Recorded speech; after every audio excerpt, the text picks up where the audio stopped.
Good afternoon, folks. It's Friday the 13th, and it's a beautiful day. Um,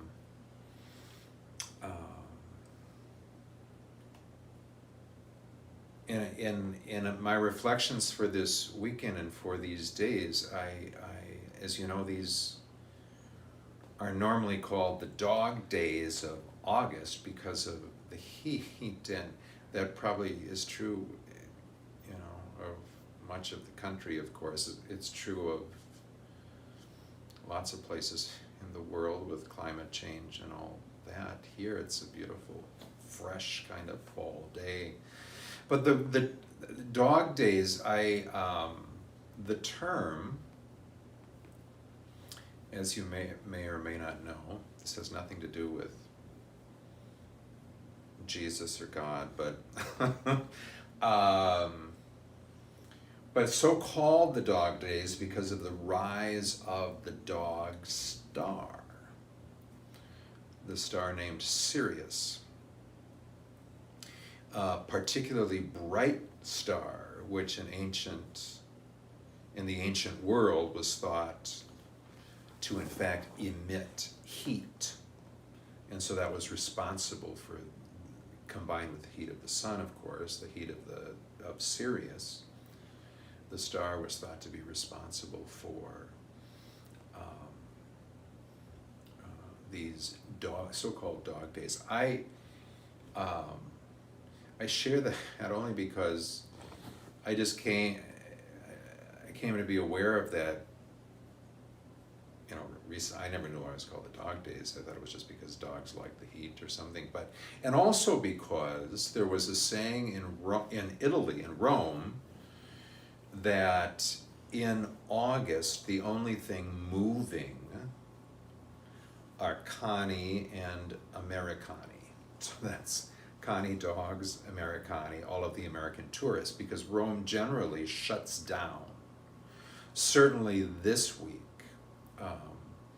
in August, but really for much of August, because of the heat, and everyone flees to the hills. So leaving the city to the dogs and the Americans. So I thought that was the origin of the term Americana. The term for these days in Italy was Ferragosto. That's the ferie were the festival days or free days of August, and August being Augustus. The name of the month is in honor of the Emperor Augustus. In any case, Christianity brought to Ferragosto these festivals of the gods and the emperors,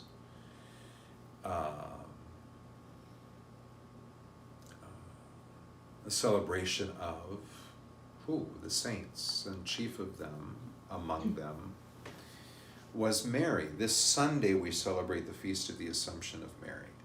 We step out of our regular Sunday rhythm. It's not the 20th Sunday in ordinary time, but because it's a solemnity, this very rarely happens. But we celebrate the solemnity, which is higher than a feast, the solemnity of the Assumption. That takes precedence over the Sunday celebration, so we'll celebrate that on Sunday. I don't have reflections on the readings because we're also celebrating Patty Stroman's 20th anniversary at Ascension, and so she is delivering the homily. And unlike me, Patty's homily is already done. I would still be pondering it and waiting until the 11th hour, but hers is done. And so she'll be sharing the reflections on that. But in any case, the Feast of the Assumption, Ferragosto, all of this that this season brings is another opportunity to celebrate not the goddess Mary, but the one just like us, Mary. In the Feast of the Assumption, what we celebrate is Mary being taken up into heaven, body and soul. And so if you look at ancient, or even not so ancient, renderings of the Assumption, you'll see her prone body being lifted into the skies. Very literal, of course, but to make a point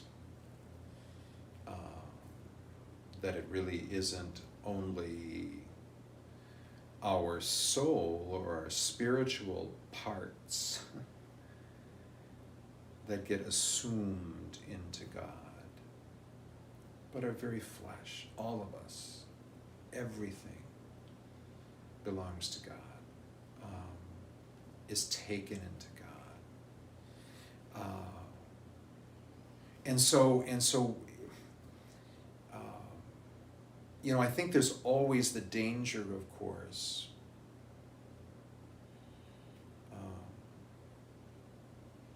when we rely too literally on these, when we make literal interpretations, to become, fundamentalists, literalists, with regard to this doctrine, or to the doctrine of the church, or to the dogma of the feasts. That even the prayers of the church reinforce it. We would not allow stain or corruptibility to infect her body, and so she was taken in kind of immediately when she died, so that she wouldn't be corruptible. It misses the point entirely for me, and kind of flies almost as a counterpoint, as the opposite of what we should be gathering from it. One would guess that, or one could conclude that, therefore, there's something bad about the flesh that corrupts, but Mary was spared the awful fate that the rest of us have in our miserable bodies. But when it really is intended for us to celebrate the fact that we have flesh, that in our flesh becomes the vehicle, like Mary's, for bearing Jesus Christ. Jesus wouldn't have flesh if not for Mary, and so rather than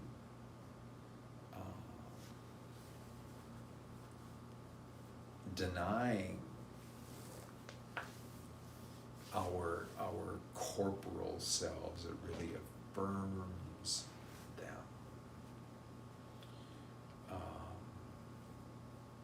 Is how I would prefer to interpret it.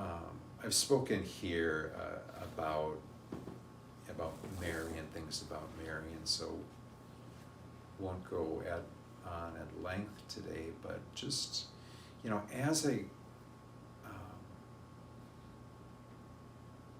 I wouldn't say that my devotion to Mary came late in life. I mean, it was a part of my growing up, of course, and my Polish parish life, and my family life, and my mother's praying the rosary and all that.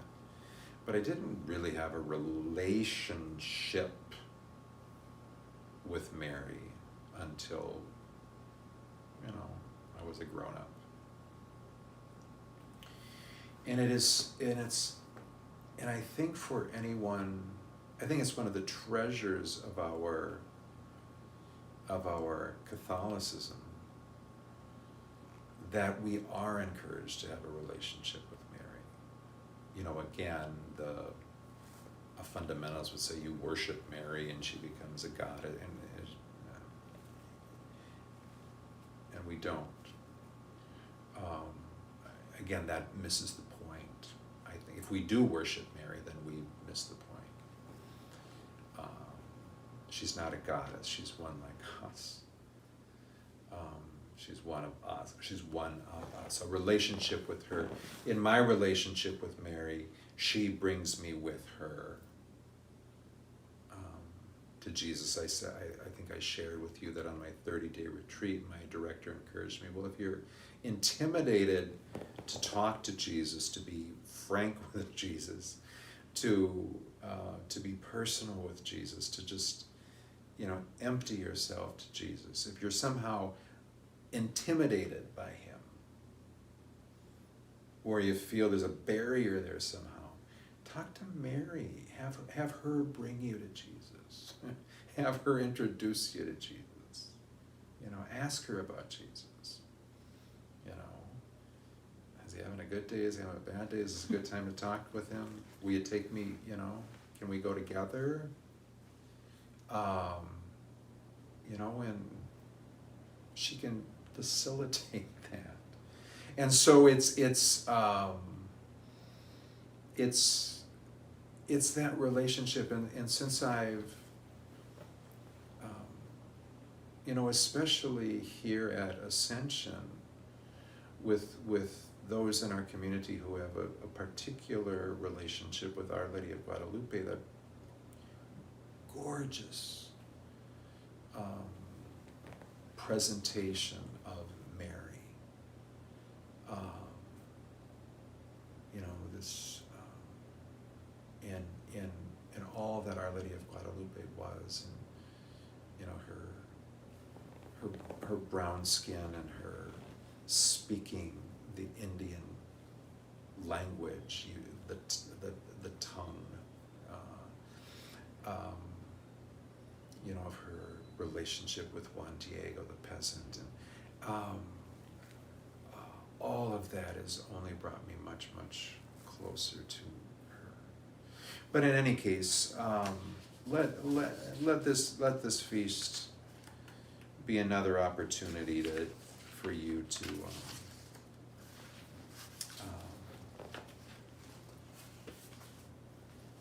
once again renew that relationship with her. I'd like to close with this prayer of St. Alphonsus Liguori. The Assumption of Mary was declared, was only in 1950 was declared an infallible doctrine of the Church. But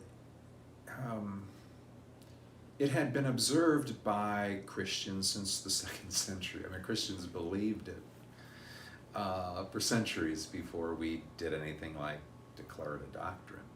It was the belief of the Church. It was the belief of the people. And so these words of St. Alphonsus, he kind of summarizes in a way what that belief in the Assumption is. And now death came, not indeed clothed in mourning and grief as it does to others, but adorned with light and gladness. Divine love came and cut the thread of that noble life. And as a light before going out gives a last and brighter flash than ever, so did this beautiful creature, on hearing her Son's invitation to follow him, wrapped in the flames of love, and in the midst of her loving sighs gave a last sigh of still more ardent love, and breathing forth her soul, expired. Thus was that great soul, that beautiful dove of the Lord, loosened from the